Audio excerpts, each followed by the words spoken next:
Olá, como vocês estão? Tudo bem?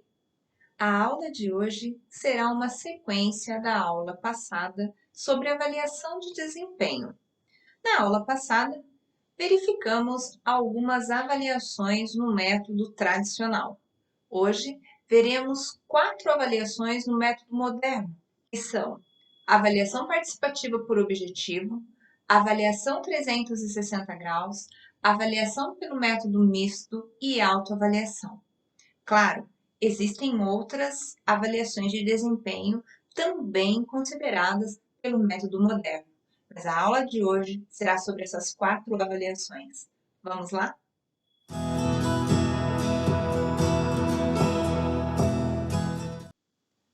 A primeira avaliação que iremos estudar é conhecida como avaliação participativa por objetivo, APO. Ela, na verdade, é um sistema que participam ativamente líder e liderado, através de um intenso e proativo relacionamento. A avaliação participativa por objetivo, ela é orientada para o planejamento do desempenho futuro do colaborador e procura orientar ações para fins e objetivos previamente negociados e prefixados entre esses dois. A APO, ela é um recurso capaz de promover um relacionamento mais significativo entre funcionários e gestores, com ênfase na participação de todos os colaboradores. Esse tipo de avaliação, ele é mais democrático e ele não apresenta restrições para que todos os colaboradores possam contribuir para um bom sistema administrativo da organização. Esta avaliação, ela traz muitos benefícios, mas quem sai ganhando, principalmente, são duas pessoas. O primeiro é o recursos humanos da organização, porque ele pode adotar diversas modalidades de trabalhos colaborativos para aperfeiçoar o trabalho dos gestores e dos funcionários. Porém, o maior beneficiário realmente é o colaborador, porque ele se sente mais valorizado e aprende a fazer uma autoavaliação e manter a sua automotivação para atingir o objetivo que ele propôs a fazer lá no início. Isto gera confiança, autodomínio e capacidade de notar e desenvolver habilidades que vão influenciar positivamente o seu trabalho no futuro. Conforme nós falamos, a APO ela é um sistema. E agora nós vamos conhecer esse sistema, onde nele estão 6 passos. Vamos lá. Olha só. O primeiro vai acontecer a determinação de objetivos consensuais, ou seja, a reunião entre o líder e o liderado. O segundo, a formulação conjunta de todos os objetivos consensuais, comprometimento de todos os colaboradores para atingir os objetivos traçados. O terceiro passo, a negociação direta com gestores sobre a moderação dos recursos e estratégias necessários para alcançar os objetivos, sejam eles materiais, equipamentos ou treinamentos de pessoal. O quarto, a ação individual do avaliado, ou seja, a escolha da ação de desempenho. Quinto, a avaliação conjunta, monitoria e mensuração de resultados parciais em comparação com os objetivos traçados. E sexto, a retroação contínua, ou seja, saber realizar autoavaliação e intervir com ações caso o trabalho não esteja dando certo. Aqui, vimos que existem 6 passos desse sistema. Claro, cada empresa ela vai aperfeiçoar essa rotina conforme a sua maneira, conforme a sua necessidade. Mas a APO não irá fugir dessas 6 etapas.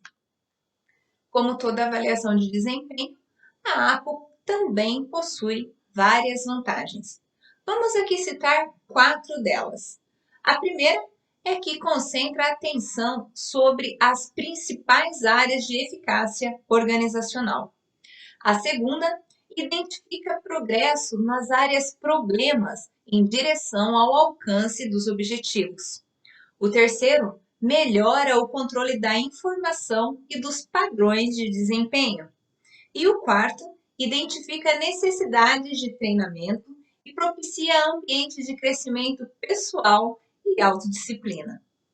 Também, como toda avaliação, ela possui suas limitações.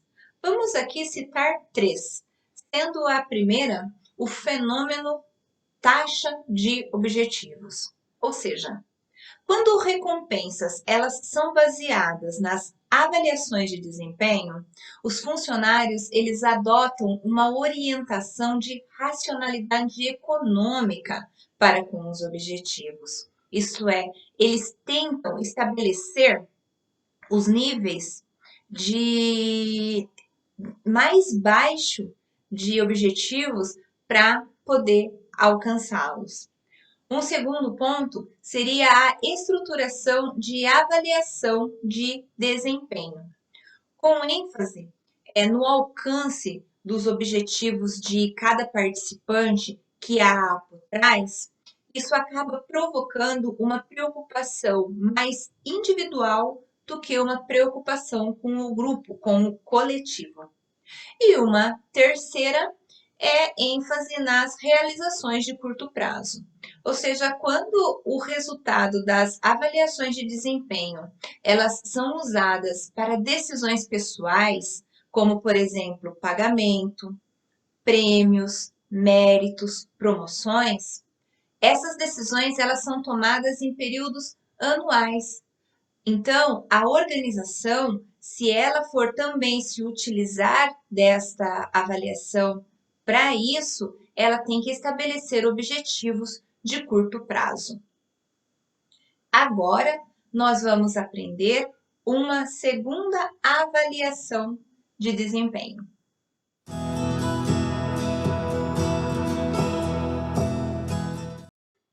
Avaliação 360 graus. Esta avaliação, ela é feita de modo circular. Por quê? Todos aqueles que mantêm algum tipo de interação com o avaliado irão participar. Então, participará o líder, os colegas, os pares, os subordinados, os clientes internos, os clientes externos, os fornecedores, enfim, todas as pessoas que estão ao redor do avaliado. Nesse sistema, o avaliado ele precisa ter uma mente aberta e receptiva, visto que receberá críticas sobre o seu desempenho de todos os lados. A finalidade da avaliação 360 graus é que ela precisa, primeiramente, ser anônima e, segundo lugar, ela não pode ser encarada como uma oportunidade de falar mal dos colegas, de forma alguma. Os responsáveis por supervisionar o processo, eles precisam deixar muito claro para todos que vão participar desta pesquisa, desta avaliação, que o objetivo é identificar os pontos fracos e os pontos fortes deste avaliado. Outra questão muito importante é que as avaliações de 360 graus, elas só devem ser usadas para ajudar os membros da equipe como uma ferramenta de desenvolvimento. A ideia é oferecer o feedback que ajude as pessoas a crescerem profissionalmente. Por isso, vem a pergunta: quando eu, como RH ou eu, como empresa, posso fazer a avaliação 360 graus com a minha equipe? Bom, como são focadas em comportamentos, as avaliações 360 graus, elas podem e são usadas para promover, por exemplo, mudança de cultura organizacional.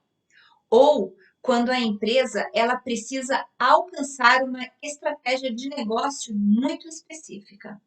Também aprimorar a eficácia individual e a eficácia da equipe da organização e melhorar os sistemas de gestão de recursos humanos.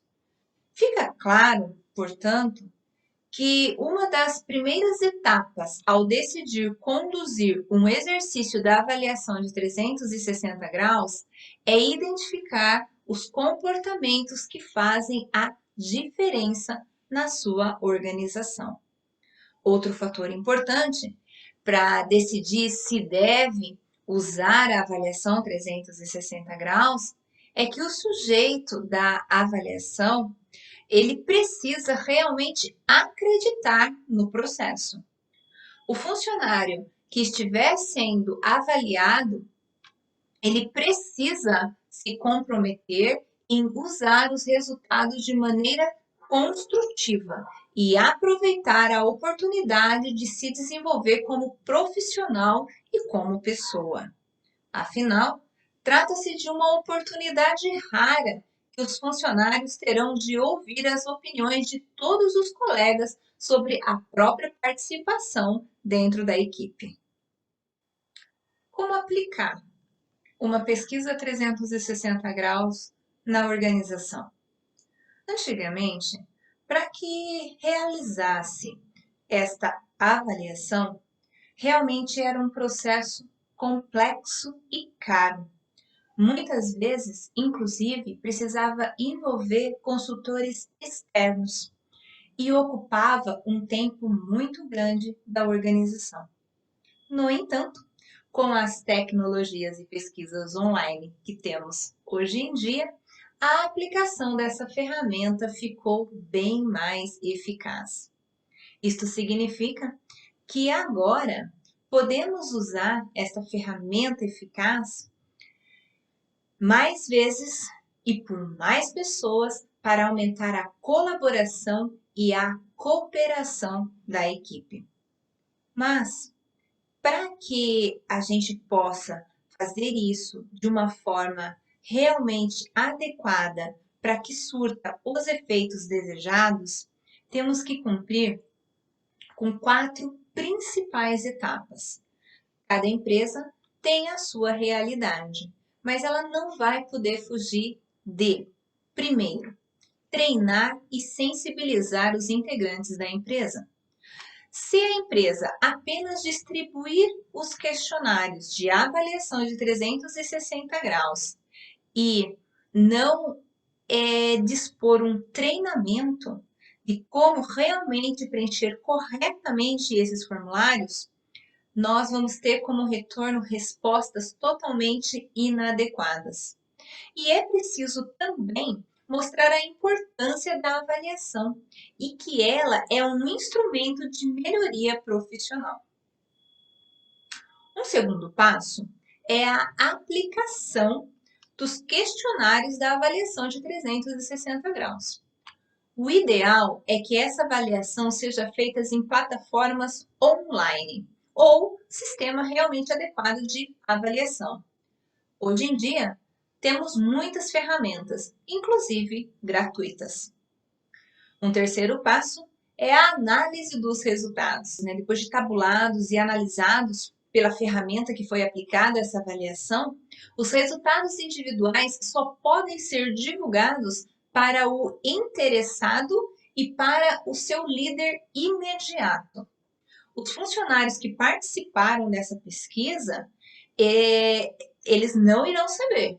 E o colaborador que foi avaliado também não saberá o que cada um dos seus colegas responderam ou tiveram como retorno para ele. Ele vai receber, sim, um resultado geral e um resultado estatístico.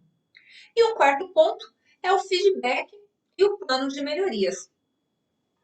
Quando chega esse resultado, a primeira coisa é traçar um plano de melhorias de comum acordo entre líder e o avaliado, e por meio de uma reunião individual de feedback, acontecer o planejamento das ações. Desta forma, os objetivos, tanto pessoais como organizacionais, devem ser ponderados para que se definam ações práticas, datas e metas para ser atingidas pelo colaborador. Eu trago para vocês agora uma estrutura de como poderia ser representada essa pesquisa. Vejam só, o funcionário ao centro e em volta, em todo, formando então um ciclo, né, um círculo praticamente, todas as outras pessoas que estão envolvidas no processo da avaliação de 360 graus. Pessoal, essa avaliação, ela tem umas vantagens bem interessantes, porque, primeiro, ela é muito abrangente, né? E reúne várias perspectivas. E a qualidade das informações, elas são realmente melhores. Pode suavizar noções tendenciosas, preconceitos, visto que o feedback ele vai vir de várias pessoas. E o feedback dos colegas e de outros pode contribuir para o autodesenvolvimento do funcionário. Mas, como toda avaliação, ela também traz algumas desvantagens, como, por exemplo, o sistema complexo da combinação de todas as respostas. O feedback, ele pode ser intimidante e pode causar ressentimento, porque a gente está avaliando opiniões de várias pessoas também. Pode haver opiniões conflitantes, embora precisas, cada um tem um ponto de vista. O funcionário ele pode tramar ou até mesmo jogar com o sistema. E os avaliadores podem não se responsabilizar por suas avaliações caso elas forem totalmente anônimas.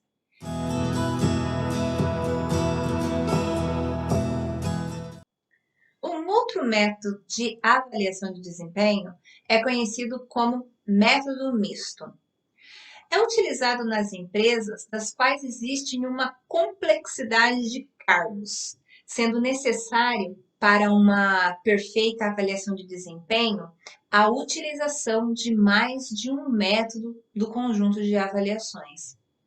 Nós estudamos hoje e na aula passada vários métodos de avaliação de desempenho, tanto nos aspectos relacionados com a própria avaliação e com as propriedades envolvidas, quanto a sua mecânica de funcionamento, pois há uma tendência de cada organização ajustar os métodos das quais as suas peculiaridades e necessidades se adequam.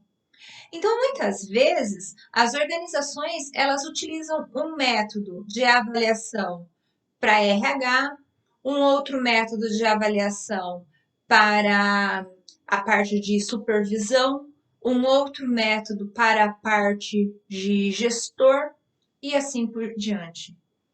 Mas observa-se um leque de desvantagem nesta avaliação, porque pode comprometer os efeitos que se pretende com a avaliação de desempenho, porque ela muitas vezes não é e não consegue ser padronizada, não chegando assim um resultado que vá trazer uma vantagem para a organização poder realmente trabalhar o desempenho de seus colaboradores.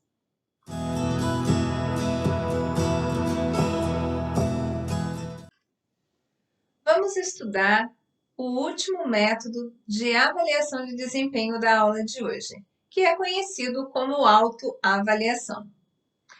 Sabemos que se conhecer é um dos passos mais importantes para o desenvolvimento pessoal e profissional. Se você entende o que faz bem e o que pode melhorar, já é meio caminho andado para ser melhor pessoal e profissionalmente. Como o próprio nome evidencia, nesse formato de avaliação, cada profissional avalia o seu próprio desempenho, tomando por base alguns critérios que são combinados com antecedência. Geralmente, a pessoa é convidada a analisar como são as suas reações, como ele responde às demandas de gestores e o seu desempenho geral no exercício de suas atividades. Uma das vantagens desse tipo de avaliação é que o colaborador tem a possibilidade de participar ativamente do processo, o que é muito importante para validar os resultados. Mas é preciso ficar atento, uma vez que não são todas as pessoas que têm a facilidade de participar desse tipo de avaliação. Essa avaliação, ela funciona muito bem com profissionais que já possuem uma certa maturidade. Em termos de aplicação, esse sistema ele é muito simples. O resultado ele é discutido em uma entrevista com a liderança e é neste momento que irá se comparar as escalas de valores e estabelecer metas de aperfeiçoamento e desenvolvimento. Existem várias vantagens na autoavaliação, mas hoje podemos citar que é o melhor entendimento e esclarecimento entre as partes. O avaliador, ele sente-se muito confortável para fornecer feedback positivo, reforçando os pontos do avaliado. E o avaliado, por sua vez, tem a oportunidade de buscar esclarecimentos, dar sugestões e esclarecer eventuais pendências com o seu gestor direto. Legal, né? E, como toda avaliação, existem também as desvantagens. Quem resolve adotar este modelo de avaliação de desempenho, ele deve ficar atento a alguns tipos de problemas, como, por exemplo, ela pode decepcionar tanto o avaliador quanto o avaliado, desencadeando assim incompatibilidade em razão da dificuldade de se chegar a um consenso. E também temos que tomar muito cuidado na aplicabilidade dessa avaliação, porque no caso do avaliado ter um melhor nível cultural do que o avaliador, ele pode induzir ou manipular o seu julgamento. Então, chegamos agora ao término das 4 avaliações. E essas avaliações, elas são consideradas conforme nós colocamos como os métodos modernos. E agora vamos para a conclusão de nossa aula.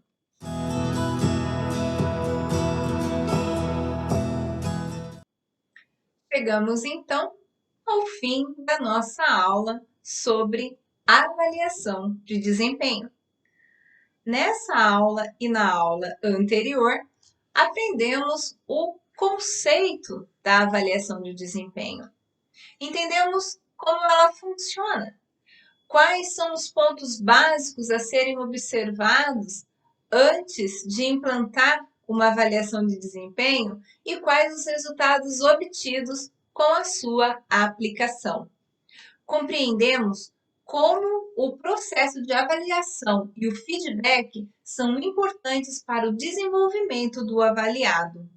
Além disso, conhecemos os métodos de avaliações tradicionais e modernos e, assim, podemos distinguir, de acordo com a empresa, de acordo com a sua necessidade, cultura existente e métodos de trabalho, qual o melhor método de avaliação de desempenho podemos aplicar. Agradeço de coração toda a atenção disponibilizada e nos vemos então na próxima aula.